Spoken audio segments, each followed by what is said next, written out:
Hello students! In this lesson, we will be discussing about what is a formal charge and how do we derive the formal charge of an ion using the Lewis structures. But to give you something to look forward to, let's have here a short pretest which answers I will be giving you right after our discussion. So, can you identify the formal charge for this ammonium ion?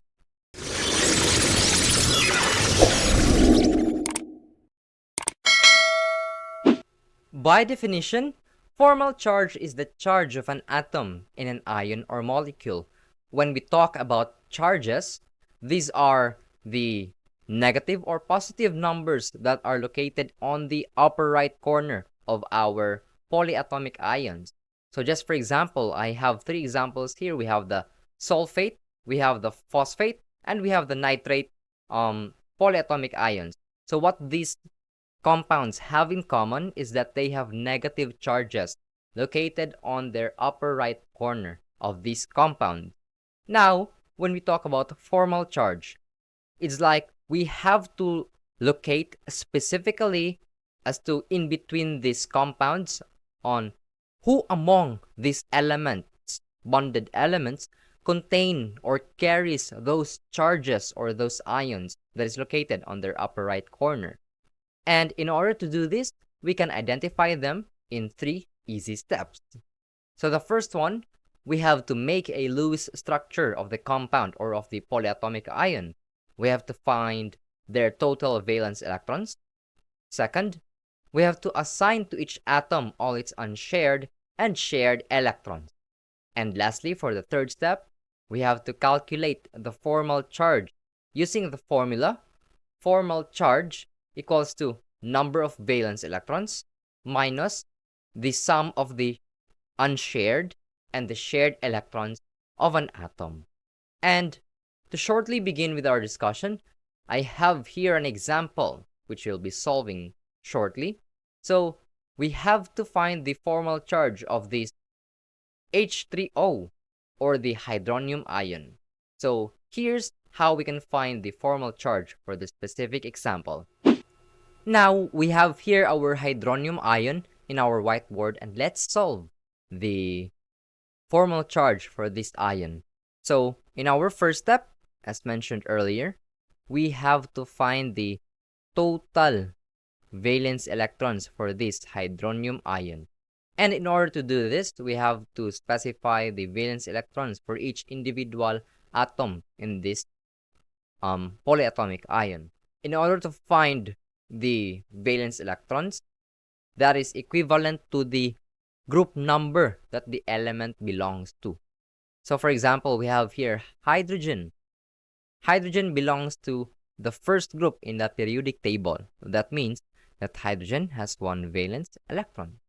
But since we have 3 hydrogens, so that gives us a total of 3 valence electrons. Next, with our oxygen atom. Oxygen is located in the group number 6 in our periodic table. So that gives us 6 valence electrons. And we just have to add 3 plus 6.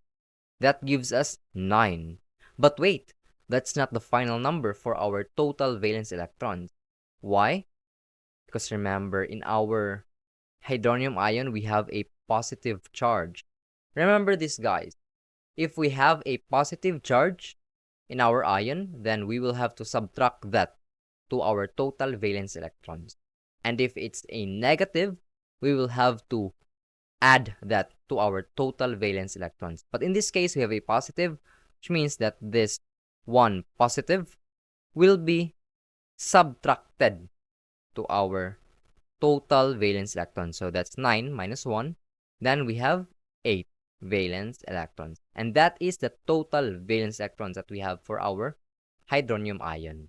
So the second step involves we have to make the Lewis structure for this polyatomic ion.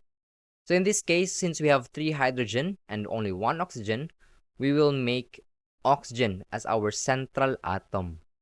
And the 3 hydrogen will be surrounding this oxygen. Since we have 8 valence electrons, it's now time to distribute this among these different atoms in this Lewis structure.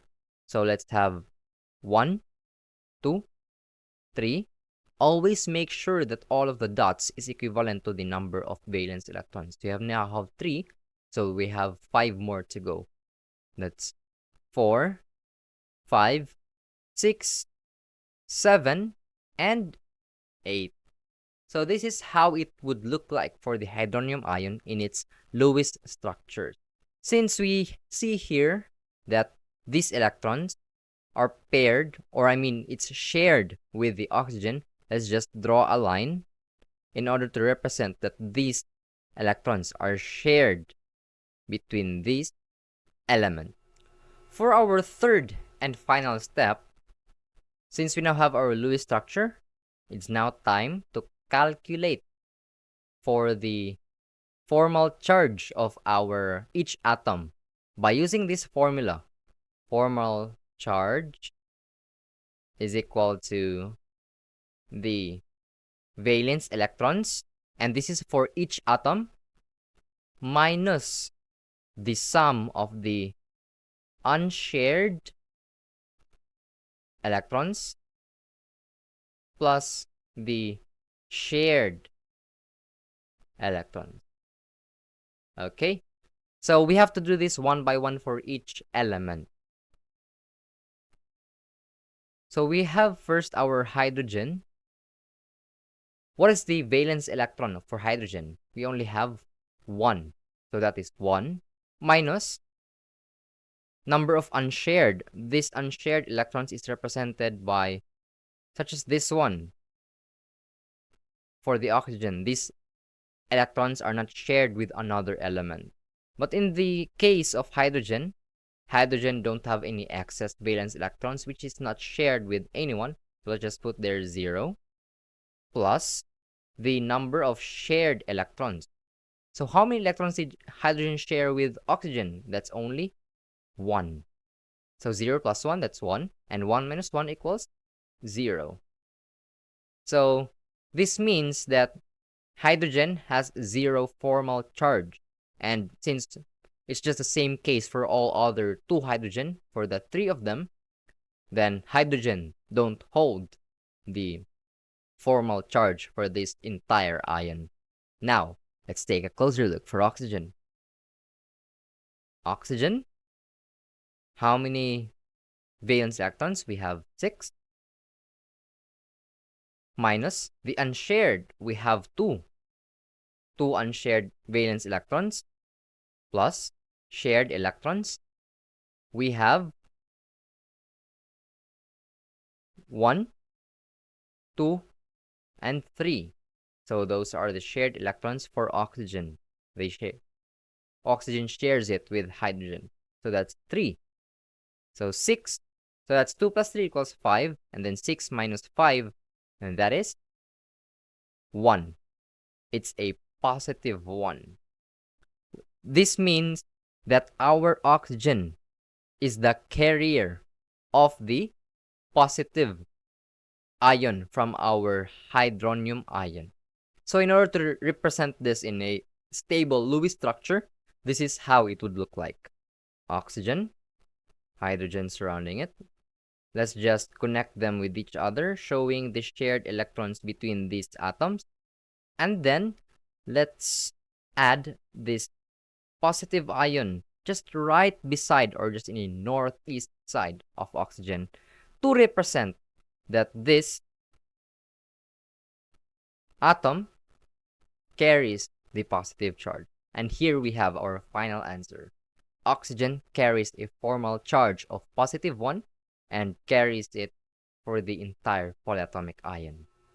And here is our answer to our pretest earlier. Nitrogen is the one that carries that positive ion charge for the ammonium ion. So that's it.